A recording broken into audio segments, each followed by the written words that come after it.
우리의 아침을 새롭게 하시는 하나님 아버지, 주의 성령으로 우리를 새롭게 하시며 그의 말씀으로 우리를 새롭게 하시며 예비하시는 대로 저희의 심령을 새롭게 하실 줄로 믿습니다.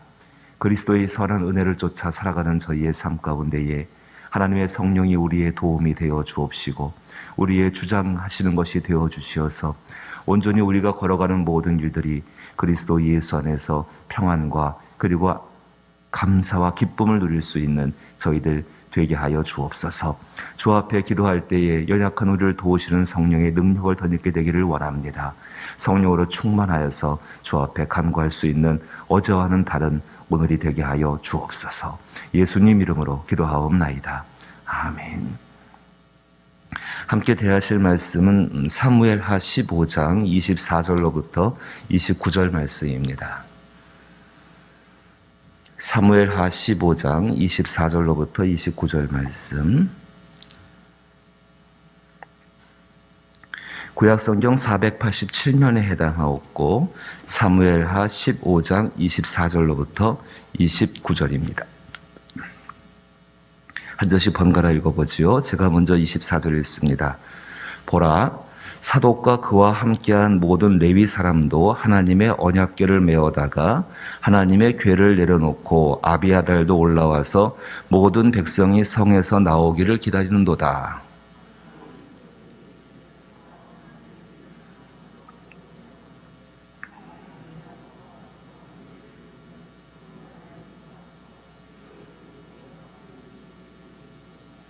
그러나 그가 이와 같이 말씀하시기를 내가 너를 기뻐하지 아니하신다 하시면 종이 여기 있사오니 선히 여기시는 대로 내게 행하시옵소서 하리라.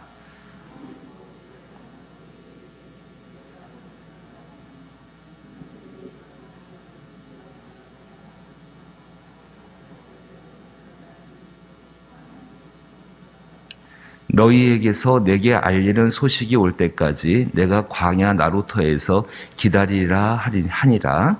사독과 아비아달이 하나님의 궤를 예루살렘으로 도로 메어다 놓고 거기 머물러 있느니라. 아멘. 오늘 이 본문은 다윗이 하나님을 경외하는 그 경외의 모습에 대해서 분명하게 이야기를 해주고 있습니다. 하나님을 경외한다는 것, 참 우리 신앙생활 가운데 아주 핵심적이고 가장 중요한 것이죠.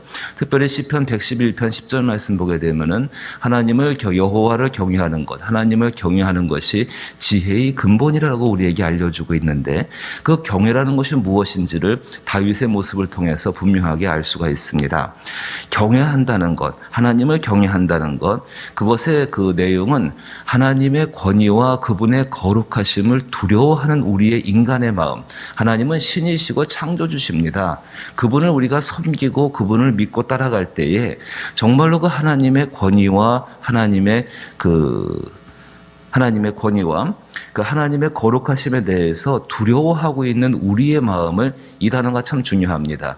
전 인격적으로 표현하는 것이 경외의 모습입니다. 하나님은 신이십니다. 그 신에 대해서 참 피조물인 우리가 정말로 그분의 권위와 그분의 두려워하는 마음이죠. 그 두려워하는 마음을 우리의 전 인격적인 것으로 우리의 마음과 생각과 또 말과 뜻과 정서와 의지를 가지고서 표현하는 것이 이 경외라는 모습입니다. 아브라함에게 있어서 경외는 어떤 것이었을까요?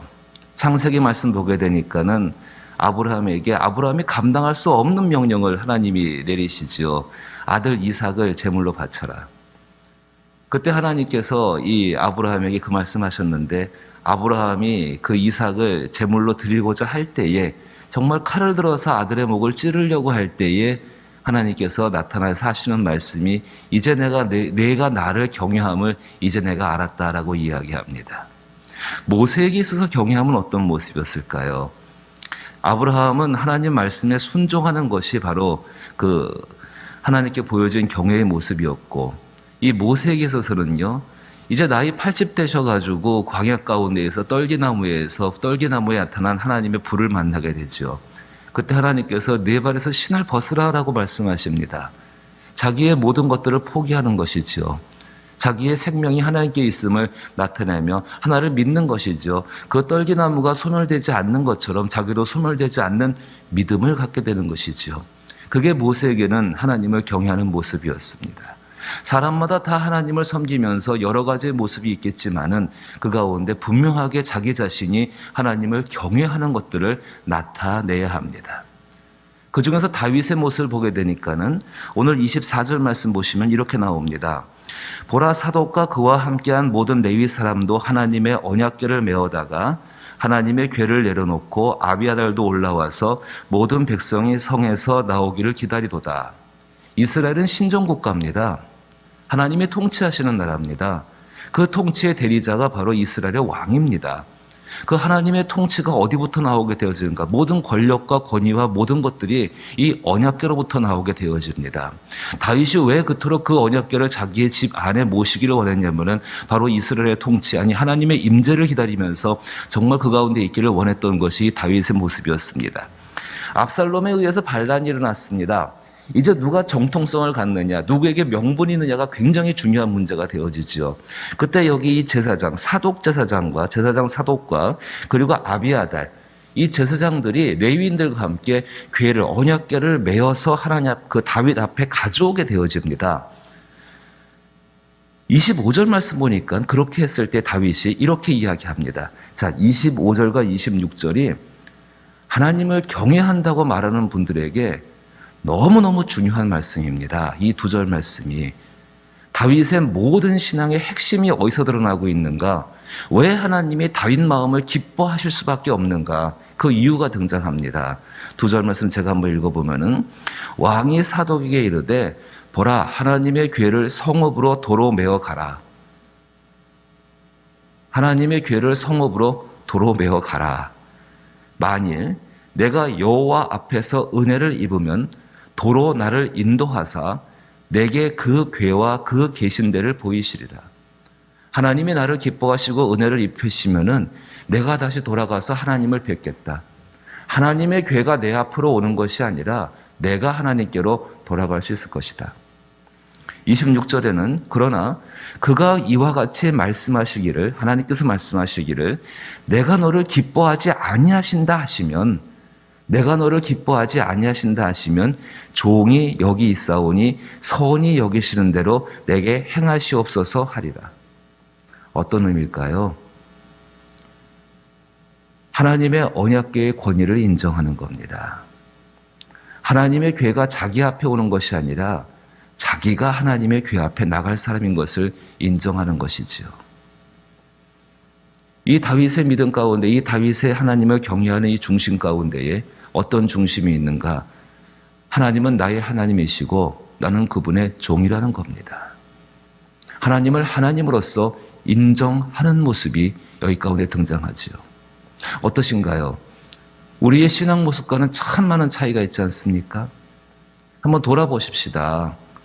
우리의 신앙생활 가운데 우리는 하나님을 내게 유익한 대로, 내게 유리한 대로, 내게 좋은 것을 만들어주시는 분으로, 그렇게 정말로 그 하나님을, 이 단어가 좀 너무 격할지 모르지만은요, 이용하고 사용했던 마음이 우리 가운데 있지 않습니까? 내 일생을 복되게 하시는 분, 내 삶을 부유하게 하시는 분, 내 삶을 정말 귀하게 만들어주시는 분, 그 하나님으로 생각하고 살았다면은 주객이 바뀐 거죠. 하나님은 하나님이십니다. 우리는 그 앞에 피조물이고, 욥기서 말씀 보니까는 있다가 사라지는 먼지와 같은 존재입니다. 그 하나님의 거룩하신 그 하나님의 권위, 그 하나님의 권위 앞에서 얼마나 그것을 우리 마음대로 쥐고 흔들려고 했었던지, 이것이 우리 가운데 있는 허물들 아니겠습니까? 우리의 신앙의 주 앞에서 정말로 능력을 갖기를 원하고, 시편 110편 말씀 그대로 여호와를 경외함이 곧 지혜의 근본이라. 그 계명을 지키는 자는 다 좋은 지각이 있나니 여호와를 찬송함이 영원함이로다. 하나님을 경외하여서 내 삶이 잘 되어지고 내 삶이 복되어지고, 이미 하나님이 그것은 우리 가운데 약속하신 일들입니다. 그것이 우리의 목적이 아닙니다. 여호와를 경외함이 왜 우리의 지혜의 근본이 되어지는가? 우리의 삶 가운데에서요, 하나님이 하나님 되게 하실 때에 하나님의 복된 역사는 우리 가운데 베풀어집니다. 다시금 다윗의 이야기로 돌아와 보게 되면은 25절 가운데 만일 내가 여호와 앞에서 은혜를 입으면 도로 나를 인도하사 내가 그 궤와 그 계신들을 보이시리라. 여기까지는 누구나 다 비슷할 겁니다. 근데 그 다음 말씀 보니까 그러나 그가 이와 같이 말씀하시기를 내가 너를 기뻐하지 아니하신다 하시면 하나님이 나를 기뻐하지 아니하신다 하시면 종이 여기 있사오니 선히 여기시는 대로 내게 행하시옵소서. 하나님이 내게 행하신 것을 그대로 받겠습니다라는 뜻 아니겠습니까? 다윗의 놀라운 것 한 가지가 있죠. 자기의 뜻과 하나님의 뜻이 같지 아니할 때에 이 다윗은 아둘람 굴에서부터 철저하게 깨닫고 철저하게 회개한 이후에 분명한 삶의 태도를 가집니다. 하나님의 뜻과 나의 뜻이 같지 아니할 때 나는 하나님을 경외하는 사람인지라 나의 뜻을 하나님 뜻 앞에 복종시켜 정말 복종시키기 위해서 나의 주되심을 하나님의 나의 주되심을 내 스스로 인정케 하기 위해서 하나님 앞에 계속 머물러 있으며 주의 말씀을 붙들려고 했던 것이 이 다윗의 모습이었고 가장 심각한 고난의 자리에 좀 들어가고 있습니다. 아버지가 아들에게 반역을 당한다. 이 뒤에 16장 17절에 나오는 압살롬의 행동은요, 이 다윗이 경험할 때에 정말 끔찍한 경험들이죠. 이런 일 가운데 이 다윗이 보통 사람 그렇지 않습니까? 이렇게 기도하지 않겠습니까? 하나님 이 문제를 빨리 해결하여 주시고 정리하여 주시고 나로 하여금 다시금 해피하게 하여 주옵소서. 근데 다윗은 그렇게 하지 않습니다. 그래서 하나님이 기뻐하시는 것입니다. 이 모든 상황 가운데에서 당신은 나의 주인이십니다. 이 모든 상황 가운데에서 가장 중요한 것은 주님의 뜻입니다. 무지한 자에게 주의 뜻을 알기를 원합니다. 밑에 27절 말씀 보니까는요, 이 나온 제사장 사독과 이 선견자들에게 가족들을 데리고 예루살렘 성으로 돌아가라 이야기합니다. 그리고 28절에 너희에게서 내게 알리는 소식이 올 때까지라고 이야기합니다. 내가 광야 나루터에서 기다리라 하니라. 너희에게서 내게 알리는 소식, 다윗이 지금 듣기를 원하는 소식은 다른 것이 아니라 제사장들이시니까 선견자시니까 성전에 들어가서 언약궤 앞에서 하나님 앞에 기도하십시오. 주의 뜻이 임하실 겁니다. 그리고 그 뜻을 내게 알려주십시오. 이게 종의 본래의 모습이죠. 하나님과 인간과의 본래의 모습이죠. 이 본래의 모습 가운데에 다윗의 마음 가운데는 한 가지의 분명한 믿음이 있습니다. 다시금 26절 돌아오게 되면은 내가 너를 기뻐하지 아니하신다 하시면 종이 여기 있사오니 선히 여기시는 대로 내게 행하시옵소서. 한 가지 분명한 것이 있죠. 하나님은 나를 버리지 아니하신다. 거룩하신 하나님 앞에 그 권위 앞에 인간이 나갈 수는 없습니다. 분명한 사실입니다. 이것을 인정하지 않으면 우리의 신앙은 아무것도 아닌 게 되어집니다. 그 거룩하시고 존귀하시고 위대하신 분, 그 광대하신 분, 그분이 우리가 모시고 있는 하나님 아버지이십니다. 참으로 감사한 것은 그 거룩하신 분 앞에 우리가 그리스도 예수의 이름이 있기에, 그 예수의 피가 우리 가운데 있기에, 그 예수님 때문에 자녀 되어졌기 때문에 그분 앞에 나가서 그분의 선한 것을 누릴 수가 있는 것입니다. 그렇다고 해서 우리의 본래의 모습이 사라지진 않습니다. 우리는 하나님 앞에 피조물에 불과합니다. 그 겸손한 마음 가운데 있다라고 한다면은 오늘 하나님을 나의 삶을 복되게 하는 유익하고 좋은 도구, 아니 이미 하나님은 우리 가운데 복주기로 작정하셨습니다. 그 증거가 무엇인 줄 아십니까? 이미 당신의 아들을 우리 가운데에 십자가 위에서 내어놓으시고 그 안에서 모든 것을 베풀어 주셨습니다. 그럼 이 어마어마한 은혜를 받은 사람이라고 한다면은 우리의 삶 가운데에서 다윗처럼 이 모습이 있어야지 않겠습니까? 나의 삶 가운데 하나님을 하나님 되게 하시는 것, 나의 삶 가운데 주의 것을 주의 것 되게 하는 것, 그것이 거룩함이며 그것이 구별입니다. 이것으로 말미암아 나 중심적인 신앙생활에서 하나님 중심적인 신앙생활로 우리는 돌아가게 되는 줄로 믿습니다. 거기에 복의 근원이 있는 것이지요. 여호와를 경외함이 곧 지혜의 근본이라. 지혜 중에 최고의 지혜는 하나님을 하나님 되게 하시는 것입니다. 기도하는 분들이 정말로 그 지혜가 필요하지 않겠습니까? 이 땅 가운데 한번 가만히 살펴보십시오. 하나님이 하나님 되는 부분들이 얼마나 많이 있는가. 그렇게 많지는 않다고 생각됩니다. 그것들을 위해서 기도해야 될 것이 우리의 모습 아닙니까? 멀리 나가지는 못한다 할지라도 나라와 국가 전체를 바라보는 그런 것들은 우리 가운데 없다 할지라도 자기의 삶 가운데 자기의 가정 가운데 과연 우리는 하나님이 하나님 되게 하셨는가? 아니면 얼마나 많은 인간적인 생각들과 인간적인 정 때문에 하나님을 하나님 되지 못하게 하고 그 사랑을 신뢰하지 못하고 그 변함없는 은혜를 신뢰하지 못하고 얼마나 우리 중심적으로 생각하며 살아왔는가를 돌아보는 것은 우리 가운데 필요할 것입니다. 하나님을 경외한다는 것 가만히 보게 되니까는요, 성경 가운데에서 우리가 하나님 앞에 입증해 드려야 될 사실들입니다. 그것도 가장 어려울 때요. 아브라함 같으면은 아들을 내어놓아야 되는 그 어렵고 절박한 상황. 모세와 같다면 광야 가운데 80세 나이 되셔가지고 아무런 소망도 희망도 없을 때에, 다윗 같으면은 여기 아들에게 쫓겨가서 지금 이렇게 30절 말씀 보니까 다 울고 있습니다. 머리 풀고.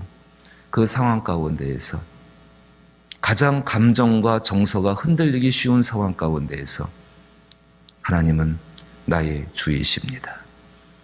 그 인정과 고백이 있을 때 거기에 하나님의 능력도 함께 일어나는 줄로 믿습니다. 이 선한 은혜를 붙들고 오늘 우리의 삶 가운데요, 이것이 비록 어렵고 힘겹다 할지라도 하나님이 살아계시고 그분의 능력이 확실하게 함께 하시며 그 증거로 예수가 함께 하시기에 나의 말과 나의 태도, 나의 생각, 나의 마음 속에서 하나님을 하나님 되게 하시는 복된 하루 되기를 주의 이름으로 축복합니다. 주기도문으로 예배 마칩니다. 하늘에 계신 우리 아버지여, 이름이 거룩히 여김을 받으시오며 나라의 임하옵시며 뜻이 하늘에서 이룬 것 같이 땅에서도 이루어지이다. 오늘날 우리에게 일용할 양식을 주옵시고 우리가 우리에게 죄 지은 자를 사하여 준 것 같이 우리 죄를 사하여 주옵시고 우리를 시험에 들게 하지 마옵시고 다만 악에서 구하옵소서. 대개 나라와 권세와 영광이 아버지께 영원히 있사옵나이다. 아멘. 오늘 우리 참 기도할 때에 이 다윗과 같은 경외함을 주옵소서. 이 마음이 우리 가운데 살아있게 하여 주옵소서. 이것이 지혜의 근본입니다.